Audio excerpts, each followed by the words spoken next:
ऐसे ही श्रद्धा बनकर इतिहास रचोगी। धिक्कार आता है लड़कियों पे जो, तो जब तुम्हारे साथ बुरा होता है तब क्यों तुम्हारे लिए आवाज उठाई जाए? जब तुमने अपने पेरेंट्स की रिस्पेक्ट नहीं की, जब तुम अपने धर्म को नहीं पहचान पा रही हो, तो तुम्हारे लिए कैसे कोई आवाज उठाए? हेलो जी फ्रेंड्स, आज आप लोगों के साथ मैं बात करूंगी श्रद्धा के बारे में। श्रद्धा ने ऐसी कहां पर कौन सी गलती की थी जो कि उसको इतनी भयानक और इतनी दर्दनाक सजा मिली? और सबसे बड़ी बात, ऐसी दर्दनाक मौत जो भगवान कोई सपने में भी नहीं सोच सकता है। कोई नहीं चाहता कि ऐसी किसी को मौत मिले। क्या प्यार करना गुनाह था? या शादी से पहले फिजिकल रिलेशनशिप बनाना गुनाह था?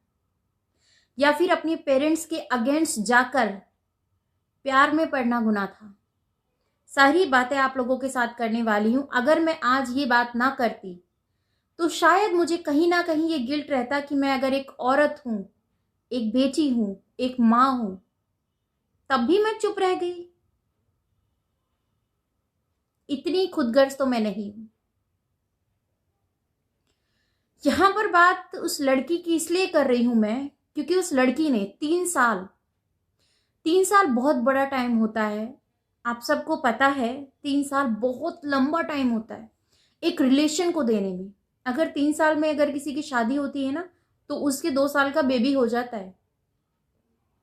पर नहीं, शादी से पहले फिजिकल रिलेशनशिप में रहना आम हो गया है लोगों के लिए।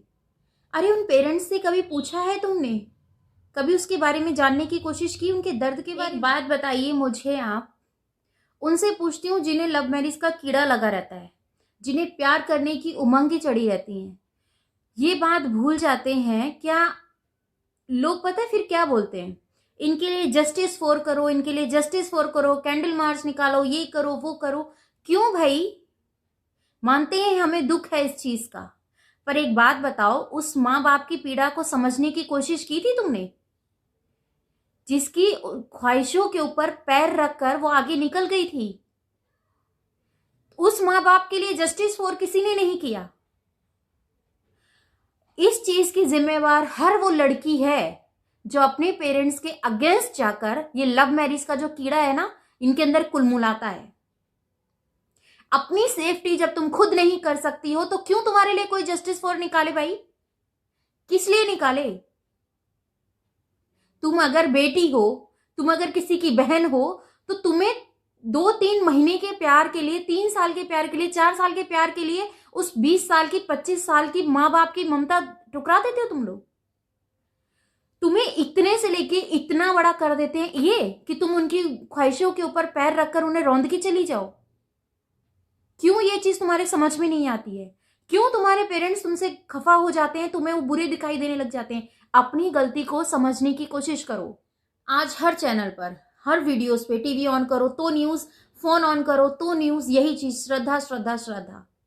भैया कोई बहुत बड़ा तीर नहीं मारा था उस श्रद्धा ने। उसने अपने पेरेंट्स की रिस्पेक्ट ना करके उस लड़के के पीछे गई थी। वो 3 साल बहुत होता है। 3 साल में उसको पहचान नहीं पाई। ऐसे आदमी से तुम आंख बंद करके विश्वास करने लग जाती हो। क्यों? मैं आज उन सभी लड़कियों से ही पूछना चाहती हूं, क्या तुम्हें भी श्रद्धा बनना है? उतार दो ये प्यार का कीड़ा। आप एक भारतीय संस्कृति में रहती हैं, भारतीय सभ्यता को आप जानती है।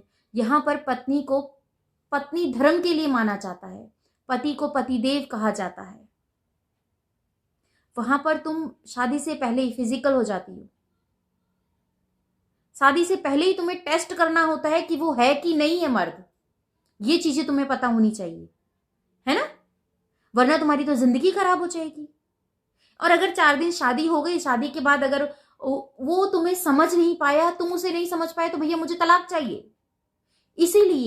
इसीलिए जो हमारा कानून है ये कहता है कि भैया आजादी है। जब 21 साल की तुम हो जाती हो, तुम्हें अपना फैसला लेने की आजादी है। मैं पूछती हूं क्यों उस पेरेंट्स को फैसला लेने की आजादी नहीं होती है? जब वो पैदा करता है, इस धरती पर लेकर आता है अपने बच्चों को जन्म, ये हक सिर्फ उनके पेरेंट्स का होता है कि वो किससे शादी करें या किससे नहीं करें। जो भी लड़कियां ये फैसला लेती है ना कि मैं 21 साल की हो गई हूं, मैं अच्छा बुरा समझ सकती हूँ, तो जब तुम्हारे साथ बुरा होता है तब क्यों क्यों तुम्हारे लिए आवाज उठाई जाए? जब तुमने अपने पेरेंट्स की रिस्पेक्ट नहीं की, जब तुम अपने धर्म को नहीं पहचान पा रही हो, तो तुम्हारे लिए कैसे कोई आवाज उठाए? जब तुम अपने अंदर, तुम्हारी खुद की जो नारी शक्ति है वो मर चुकी है, इस डर से कि अगर मैंने इसको कुछ कह दिया तो ये मुझे छोड़ के चला जाएगा, मेरी तो जिंदगी बर्बाद हो जाएगी। जिंदगी ही तो बर्बाद होएगी, मरोगी तो नहीं ना तुम। इसीलिए अपने लिए आवाज उठाओ। जब तक तुम अपने लिए नहीं बोलोगी तो ऐसे ही श्रद्धा बनकर इतिहास रचोगी। औरतों पे धिक्कार आता है, ऐसी लड़कियों पे जो चंद प्यार के लिए, आपसे 2 वर्ड कोई प्यार से बोल देता, आप उसके हो जाते हो। जहां ज्यादा मीठा होता है ना, वहीं पर मक्खियां ज्यादा भिनभिनाती हैं। कितना बुरा हुआ उसके साथ, 35 टुकड़ों में काटी गई, फ्रीज में रखी गई। जो माँ बाप एक दुआ देते हैं वो भी कबूल होती है। अगर उन माँ बापों के दिल से एक आह निकलती है तो सोचो वो कबूल नहीं होगी। जी हाँ, मुझे ये बात कहने में बिल्कुल भी शर्मिंदगी नहीं होती है कि आज मैं एक माँ बाप के लिए बोलने आई हूँ। बेटियों के लिए तो बहुत सारे लोग बोल रहे हैं। क्यों बोले हम उन बेटियों के लिए जिन्हें समझ में नहीं आता है कुछ, जिनको अपने पेरेंट्स की इज्जत नहीं दिखती है? क्यों बोले हम उन बेटियों के लिए जिन्हें 4 दिन की चांदनी ही चौंधा जाती है उनकी आंखों में? जब तुम अपने पेरेंट्स की इज्जत नहीं कर सकती तो भुगतोगी तुम, कोई भी हो। अगर तुम्हें श्रद्धा की तरह इतिहास रचाना है, अपने आप को, एक बात बताओ, जब आपके पेरेंट्स आपको जन्म देते हैं, आपके पेरेंट्स आपको इस दुनिया में लेके आते हैं, तो क्या आपका प्रेमी का एग्रीमेंट लेते हैं कि जब ये इतनी उम्र की हो जाएगी तो लेके चला जाना? आपको जब पैदा करने से इतने बड़े तक करते हैं, वो स्ट्रगल क्या आपका प्रेमी आके करता है आपके पेरेंट्स के लिए कि नहीं भैया ये मेरी प्रॉपर्टी है, इसके लिए मेरे से लो जो करना है, नमक मिर्च इसको जो तुम खिला रही हो हम देंगे?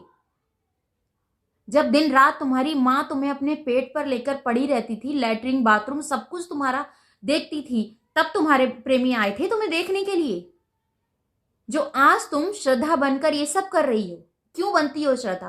क्या जरूरत है तुम्हें श्रद्धा बनने की? क्या तुम कमजोर हो? कमजोर हो क्या तुम एक नारी हो, नारी शक्ति हो, तुम्हारे अंदर दुर्गा काली सबका रूप है। क्यों वो नहीं दिखाती हो? क्यों कमजोर बनकर पड़ी रहती? हाँ, ये सच है कि आज मुझे बहुत गुस्सा आया। गुस्सा इस बात पे आया, क्या एक औरत इतनी कमजोर है, क्या एक लड़की इतनी कमजोर है कि वो अपने सामने वाले को कुछ नहीं कर सकती? अरे एक औरत चाहे तो ना जाने क्या से क्या कर दे, पता है ना? क्यों अपने अंदर की दुर्गा काली को तुम दबाकर बैठ गई? किस लिए? तुम बच्चियों को ये रूप दिया जाता है, ये दर्जा दिया जाता है कि उनके अंदर एक दुर्गा काली का वास होता है, तुम्हें पूजा जाता है, तुम पूजनीय हो। जब वो अपने लिए आवाज उठा सकता है, जब वो तुम्हारे पर आरी चला सकता है, तुम्हारा गला घोट सकता है, तो तुम क्यों कुछ नहीं कर सकती हो? तुम अपने लिए आवाज क्यों नहीं उठा सकती हो? तुम्हारा भी फर्ज बनता है अपने लिए आवाज उठाना। डर के दब के रहना यही एक नारी है? क्यों ऐसी नारियों के ऊपर कलंक बना रही हूं उनके नाम को? झांसी की रानी को देखो, जब वो लड़ सकती है तो तुम एक दरिंदों से नहीं लड़ सकती? फ्रेंड्स, मैं इस वीडियो का यही करती हूँ एंड, और मुझे बहुत ज़्यादा दुख है इस चीज़ का कि एक औरत अपने लिए आवाज़ नहीं उठा सकती, एक औरत अपने लिए नहीं बोल सकती।